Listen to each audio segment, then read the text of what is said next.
السلام علیکم ورحمۃ اللہ وبرکاتہ۔ الحمدللہ والصلاۃ والسلام علی رسول اللہ وبعد۔ موضوع ہے ہیوی ڈپازٹ کا شرعی حکم۔ دیکھیے ہمارے یہاں ہیوی ڈپازٹ کی جو ایک عام شکل ہے وہ یہ کہ ہمیں گھر لینا ہوتا ہے، مکان لینا ہوتا ہے رہنے کے لیے، تو ہم مالک مکان کو ایک بڑی رقم دے دیتے ہیں، 5 لاکھ یا 10 لاکھ۔ اس کے بدلے میں ہم اس کے گھر میں رہتے ہیں فری میں، مفت میں، یا کوئی چھوٹا موٹا کرایہ بھی طے کر دیتے ہیں۔ تو یہ شکل ہے ہمارے یہاں ہیوی ڈپازٹ کی ایک، اسی کو لے کر ہم بات کریں گے۔ دیکھیں اگر ہم اختصار کے ساتھ اس کا حکم بیان کریں تو یہ حرام اور ناجائز ہے۔ وجہ کیا ہے؟ کیونکہ اس میں سودی معاملہ ہے، سودی عقد ہے۔ ایسا کیوں؟ تو اس کی تھوڑی سی تفصیل ہم دیکھتے ہیں۔ اس کو سمجھنے کے لیے 3 چیزوں کو آپ سمجھ لیں۔ قرض کس کو بولتے ہیں، سود کس کو بولتے ہیں، اور یہ جو ڈپازٹ ہے اس معاملے میں اس کی حیثیت کیا بنتی ہے، اس کی حقیقت کیا ہے۔ دیکھیے قرض کس کو بولتے ہیں؟ دفع المال لمن ينتفع به ويرد بدله۔ آپ کسی کو مال دیتے ہیں، پیسہ دیتے ہیں جس کو وہ یوز کرے گا، فائدہ اٹھائے گا اور بعد میں آپ کو لوٹائے گا، تو اسی کو بولتے ہیں قرض۔ یہ ذہن میں رکھیں کہ آپ نے کسی کو پیسہ دیا جو آپ کو واپس لینا ہے، اور وہ پیسہ رکھے گا نہیں، استعمال کرے گا وہ، اور بعد میں آپ کو دے دے گا اس کا بدل۔ تو یہ ہے قرض۔ سود کیا ہے؟ کل قرض جر منفعۃ فہو ربا۔ اس معاملے میں سود یہ ہے کہ ہر وہ قرض جو ابھی میں نے آپ کو بتایا قرض، اس میں اگر نفع کی شرط رکھی جائے کہ ہم نے آپ کو قرض دیا ہے، اب اس کے بدلے میں ہم کو نفع چاہیے، یا تو صراحت کے ساتھ بول دیا جائے یا ایسا کوئی عرف ہو کہ اس کے بدلے میں یہ چیز لازمی طور پہ دی جاتی ہے، لی جاتی ہے، تو پھر یہ سود ہے۔ ہر وہ قرض جو لازمی طور پر آپ کو نفع دلائے، جس کے ساتھ نفع مشروط ہو کہ اس کے بدلے ہمیں یہ ملنا چاہیے یا انڈرسٹوڈ ہو کسی بھی طرح سے، تو وہ قرض ہو جائے گا سود۔ ٹھیک ہے۔ اب تیسری چیز ہے ڈپازٹ۔ یہ جو ہم گھر لیتے ہیں اور اس کو جو ہم پیسہ دیتے ہیں، بہت بڑی رقم دیتے ہیں، 5 لاکھ 10 لاکھ، یہ اصل میں کیا ہے؟ ہم جو اپنی زبان میں بولتے ہیں کہ ڈپازٹ ہے، یہ سیکورٹی کے لیے ہے، کیونکہ گھر میں اگر وہ کچھ نقصان کرتا ہے، لائٹ فین توڑتا ہے یا کرایہ نہیں دیتا ہے، بھاگ جاتا ہے، تو ہم ریکوری کیسے کریں گے؟ تو دیکھیے اگر بہت زیادہ لاس کے چانسز ہیں تو کیا کرے گا؟ آپ کا 2-3 بلب توڑ دے گا، پنکھا توڑ دے گا، 3-4 مہینے کا کرایہ نہیں لے گا، تو بہت بڑی اگر رقم بنتی ہے ضمانت کے لیے تو وہ 1 لاکھ بنتی ہے۔ اس سے زیادہ یعنی نارمل جو گھر ہے، بڑے بڑے مہنگے گھر ہیں تو اور ہو سکتی ہے۔ تو نارمل جو ہمارے یہاں گھر ہوتے ہیں 1 لاکھ روپیہ بہت ہے، لیکن آپ 1 لاکھ نہیں لے رہے ہیں، آپ 10 لاکھ لے رہے ہیں، تو یہ ڈپازٹ تھوڑی ہے، یہ ضمانت تھوڑی ہے۔ یہ 10 لاکھ آپ کیوں لے رہے ہیں؟ یہ 10 لاکھ اس لیے لے رہے ہیں کیونکہ آپ اس کو استعمال کریں گے، بعد میں اس کو لوٹا دیں گے، اور یہی قرض ہے کہ آپ کسی سے پیسہ لیں استعمال کرنے کے لیے اور بعد میں اسے آپ لوٹا دیں۔ تو یہ جس کو ہم ڈپازٹ بول رہے ہیں، اس میں ایک تو یہ ہے کہ آپ جو ضرورت ہے جس کو مینشن کر کے آپ لے رہے ہیں وہ اس کے موافق رقم نہیں ہے، بہت زیادہ آپ لے رہے ہیں، اور دوسری چیز آپ اس کو استعمال بھی کریں گے، اس لیے یہ قرض کی شکل بن جاتی ہے۔ یہ ڈپازٹ نہیں ہے، یہ ضمانت نہیں ہے، یہ قرض ہے۔ ضمانت کے 1 لاکھ کافی تھا، لیکن اتنا زیادہ آپ نے لے لیا، پھر اس کو آپ استعمال بھی کریں گے، بعد میں اس کو لوٹائیں گے، تو اس کی شکل بنتی ہے قرض۔ شریعت کا جو حکم لگتا ہے نا، وہ ہمارے دیے ہوئے ناموں کو دیکھ کے نہیں لگتا ہے کہ ہم نے کسی چیز کا کیا نام دیا ہے، اب وہ نام بدل کے آپ اس کو حلال کر دو، نہیں۔ اصل میں وہ چیز ہے کیا، حقیقت میں وہ ہے کیا، پہلے اس چیز کی تکیف ہوتی ہے، اس کی کیفیت کیا ہے، اس کی شکل و صورت کیا ہے، اسی حساب سے اس کا حکم لگتا ہے۔ تو یہ جو ڈپازٹ ہم دیتے ہیں، جس کے بدلے میں ہم گھر لیتے ہیں، یہ قرض ہے، اور قرض کے بدلے میں یہ جو ہم کیا لے رہے ہیں، یہ جو گھر استعمال کر رہے ہیں فری میں، یہ ہو جاتا ہے سود۔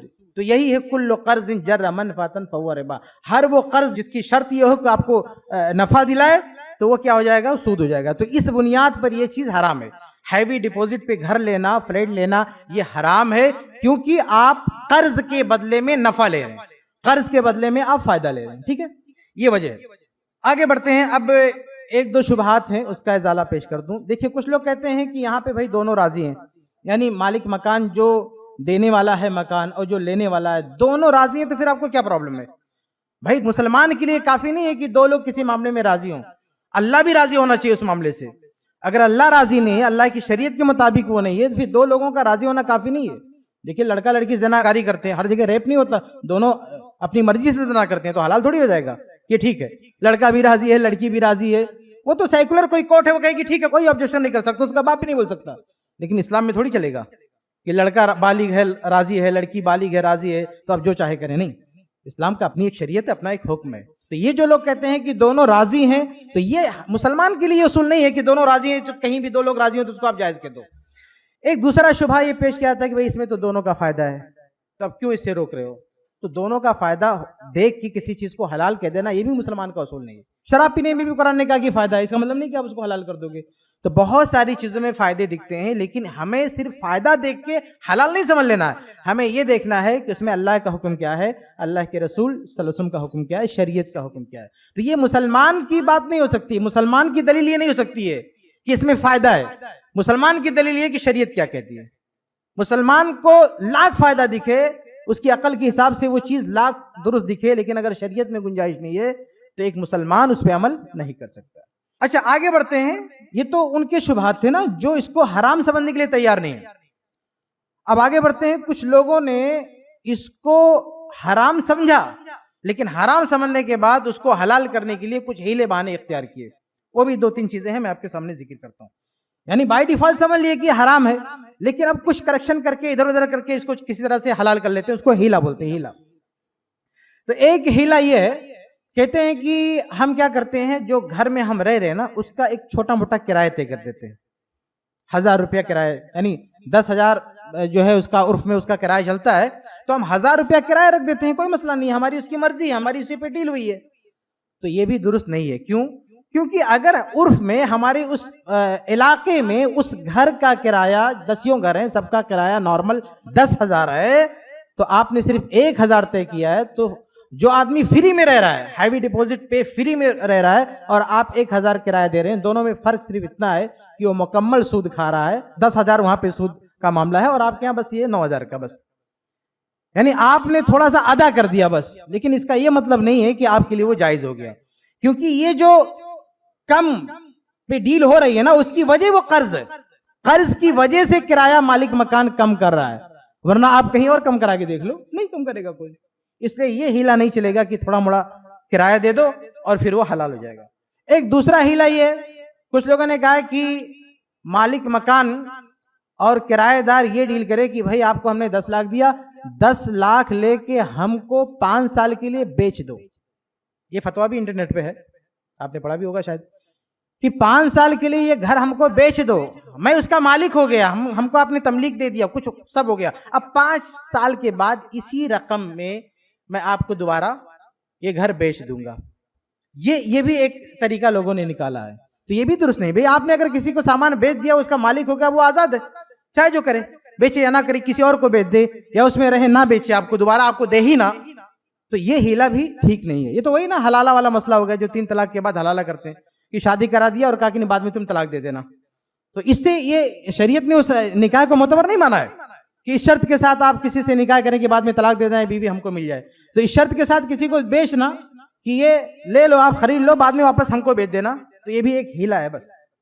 ایک تیسرا ہیلا کچھ لوگوں نے یہ نکالا کہ بھائی یہ ہم نے جو ڈپوزٹ دیا ہے وہ قرض ہے، ٹھیک ہے، لیکن قرض کی سیکورٹی کے لیے اسلام میں رہن کا ایک سسٹم ہے، رہن کا ایک نظام ہے کہ آپ سیکورٹی کے لیے رہن لے سکتے ہو. تو ہم نے اگر کسی کو 10 لاکھ روپیہ دیا ہے تو یہ جو مکان ہم لے رہے ہیں یہ رہن کے طور پر لے رہے ہیں، یہ سود کے طور پر نہیں لے رہے ہیں. ہمارا 10 لاکھ اس کے پاس رکھا ہے، ضمانت کے طور پر ہم یہ اس کا گھر لے رہے ہیں. یہ کچھ لوگوں کا ہیلا ہے. تو دیکھیے میرے بھائیوں کہ یہ رہن نہیں ہے مکان. کیوں؟ کئی وجہ ہے. پہلی وجہ یہ کہ رہن میں عام طور سے جو اماؤنٹ آپ قرض میں دیتے نا، اس کے آس پاس کی قیمت کی چیز آپ اپنے پاس رکھتے ہیں. یہ رہن میں ہی ہوتا ہے. آپ نے 10 لاکھ دیا ہے تو 10 لاکھ کے آس پاس کی کوئی چیز ہوتی ہے جو آپ رکھتے ہیں. اب ہمارے یہاں کیا ہوتا ہے کہ آدمی 10 لاکھ دیا، 1 کروڑ کے روم میں رہ رہا ہے، 1 کروڑ کا فلیٹ ہے، اس میں رہ رہا ہے. وہ یہ کیسے ہو سکتا ہے؟ اتنی بڑی مالیت کی چیز کیسے رکھی جاتی ہے؟ یہ نہیں رکھی جاتی. تھوڑا بہت آگے پیچھے ہوتا ہے، لیکن اتنا فرق ہو کہ 10 لاکھ دے کے آپ 1 کروڑ کی چیز رکھیں، ایسا رہن میں نہیں ہوتا. دوسری چیز یہ کہ رہن میں رکھنے کا مطلب کیا ہوتا ہے کہ اگر وہ قرض نہیں لوٹاتا ہے تو اس پر ہم قبضہ کر سکیں، اس کو ہم ضبط کر سکیں، تبھی وہ رہن ہوگا نا. لیکن یہ فلیٹ جس کو آپ کہہ رہے ہیں کہ اس کو ہم نے بطور رہن لیا ہے، اگر مالک مکان آپ کا 10 لاکھ نہیں لوٹاتا ہے، آپ قبضہ کر پائیں گے؟ نہیں قبضہ کر پائیں گے. وہ تو دھکے مار کے بھگا دے گا آپ کو، کیونکہ آپ اس روم میں رہ رہے ہیں، اس کی جو ملکیت کے کاغذات ہیں، اس کا جو پروف ہے کہ کس کے نام ہے، وہ مالک مکان کے پاس ہے. وہ 10 آدمی لا کے کھڑا کر کے آپ کو مار کے بھگا دے گا، آپ کچھ نہیں کر پائیں گے. تو یہ کون سے رہن ہے بھائی جس کو آپ قبضہ ہی نہیں کر سکیں، جس کو آپ ضبط نہ کر سکیں، جس کو آپ اپنی دیے گئے پیسے کے بدلے میں اگر وہ پیسہ نہیں لوٹاتا ہے تو آپ اس کو اپنے قبضے میں نہ لے سکیں؟ تو یہ کیسا رہن ہے؟ تو آپ اس پر قبضہ کر ہی نہیں سکتے. اسی لیے دیکھیے بہت ساری جگہوں پہ جو حقیقت میں بطور رہن رکھتے ہیں نا، وہ فلیٹ یا بنگلہ نہیں رکھتے ہیں، اس کے کاغذات رکھتے ہیں. اب اسی دنیا میں آپ دیکھ لیں، اسی بامبے میں دیکھ لیں، بہت ساری جگہ سودی ایسا قرضہ ہوتا ہے تو رہن کے طور پہ، ضمانت کے طور پہ پیپر سے رکھتے ہیں. پیپر، فلیٹ کا پیپر، گھر کا پیپر وہ رکھتے ہیں. اس کو مانا جاتا ہے کیونکہ اگر آپ نے نہیں رقم لوٹایا تو وہ پیپر ضبط کر لیں گے، وہ ان کی ملکیت کا دعویٰ کر لیں گے. لیکن یہاں مالک مکان کے بعد کاغذات ہے، اونرشپ اس کے پاس ہے، آپ صرف رہ رہے ہو، 2 جوتا مار کے آپ کو نکال کے باہر کر دے گا، آپ کچھ نہیں کر پاؤ گے. تو اس لیے یہ رہن نہیں ہے. اور اگر ہم بالفرض یہ مان بھی لیں کہ چلو یہ رہن ہے، مان بھی لیں، تو پھر شریعت میں اس کی گنجائش نہیں ہے نا کہ قرض کے بدلے میں آپ نے رہن لیا تو آپ اس کا استعمال کریں. آپ کیوں استعمال کریں گے اس کو؟ یعنی رہن کا استعمال آپ کیوں کریں گے؟ شریعت میں اگر ایکسپشن ہے تو صرف جانور وغیرہ کے مسئلے میں، کہ اگر کسی نے قرض دے کر جانور لیا ہے تو جانور کا ایکسپینسز جو وہ برداشت کرتا ہے، اس کا جو نفقہ ہے، اس کا جو خرچ وہ اٹھاتا ہے، تو اس کے بدلے میں یہ گنجائش ہے کہ بھئی چلے جانور ہے اس کا دودھ پی لے یا اس کی سواری کر لے. اتنی گنجائش دی گئی ہے شریعت میں. لیکن یہ معاملہ کس کے ساتھ ہے؟ یہ معاملہ جانوروں کے ساتھ ہے. عام دوسری اشیاء، دوسری چیزیں اگر بطور رہن کوئی رکھے گا تو اس کو استعمال نہیں کر سکتا ہے. شریعت میں اس کی گنجائش نہیں ہے. تو یہ جو گھر آپ لے رہے ہیں یہ کوئی جانور نہیں ہے جس پہ آپ کو خرچہ دینا پڑتا ہے. اس لیے یہ بہانہ بھی نہیں چلے گا کہ ہم جو ہے خرچہ کر رہے ہیں اس لیے ہم اس کو جو ہے لے رہے ہیں. کچھ لوگ یہ بھی کہتے ہیں کہ اس کا جو مینٹیننس آتا ہے نا، اس کو جانور سے کیسے مشابہ قرار دیتے ہیں کہ جانور میں دیکھیے چارہ دینا پڑتا ہے اور گھر کا مینٹیننس دینا پڑتا ہے. تو یہ ہم جو ہے چونکہ مینٹیننس دے رہے ہیں گھر کا، اس لیے ہم جو ہے اس کو استعمال کریں گے. دیکھیے یہ جو مینٹیننس کی آپ بات کر رہے ہیں، یہ مینٹیننس وہ مالک مکان بھی دے سکتا ہے. جانور میں کیا ہوتا ہے، آپ جانور لے آئے، اب جس کا جانور وہ آپ کے گھر پہ آ کے اس کو نہیں کھلائے گا. لیکن یہ جو مینٹیننس ہے روم کا، مالک مکان وہ بیٹھے بیٹھے پیسہ بھیج سکتا ہے، کوئی مسئلہ نہیں ہے. ایسا بھی نہیں ہے کہ وہ ایک سال کا مینٹیننس دے سکتا ہے، بعد میں بھی دے سکتا ہے. یعنی اس کے پاس پورے 50 راستے ہیں. یہ آپ کو کس نے مجبور کیا ہے کہ نہیں جو رہے گا وہی مینٹیننس دے گا، دوسرا نہیں دے سکتا؟ مالک مکان کبھی بھی دے سکتا ہے. تو اس میں آپ کے اوپر کوئی بوجھ نہیں. ایسا نہیں ہے کہ وہ روم ختم ہو جائے گا، جل جائے گا، راکھ ہو جائے گا اگر آپ نے مینٹیننس نہیں دیا تو. ایسا کچھ بھی نہیں ہے. اس لیے یہ بہانہ بھی نہیں چلے گا. تو خلاصہ یہ ہے میرے بھائیوں کہ یہ جو ہیوی ڈپوزٹ پہ جو ہم گھر لیتے ہیں یا دیتے ہیں یہ حرام ہے، یہ سودی لین دین ہے. اس لیے ہمیں اس سے بچنا چاہیے. ہم اس کو کوئی بھی نام دے دیں، ڈپوزٹ نام دے دیں، کوئی بھی نام دے دیں، اس سے یہ چیز حلال نہیں ہو جائے گی. اس لیے ہم کو بچنا چاہیے. نہ تو دینا چاہیے ڈپوزٹ پہ اور نہ لینا چاہیے. اس سے بہت سارے نقصانات ہوتے ہیں. بہت سارے لوگ ایسے ہیں نا جنہوں نے ڈپوزٹ پہ دے دیا گھر، اس کے بعد میں اس کو واپس لے ہی نہیں پاتے. یعنی 10 لاکھ لیا، وہ خرچہ ہو گیا، اب بیچارہ 5-6 سال اس کو خالی نہیں کرا پا رہا ہے کیونکہ وہ پیسہ نہیں دے پا رہا. ایسے کئی لوگ پھنسے. میں نے ایک بار کچھ لوگوں سے مشورہ کیا کہ میں جب کوئی گھر کرائے پہ لیتا ہوں 2 سال بعد خالی کرا دیتا ہے. تو ایسا کیا طریقہ ہے کہ وہ خالی نہ کرا پائے جلدی؟ 5-6 سال کے لیے ہم کو رہنے دے. ہم کو مشورہ دیا گیا کہ آپ ہیوی ڈپوزٹ پہ لے لو، وہ پیسہ دے ہی نہیں پائے گا تو آپ کو خالی نہیں کرائے گا.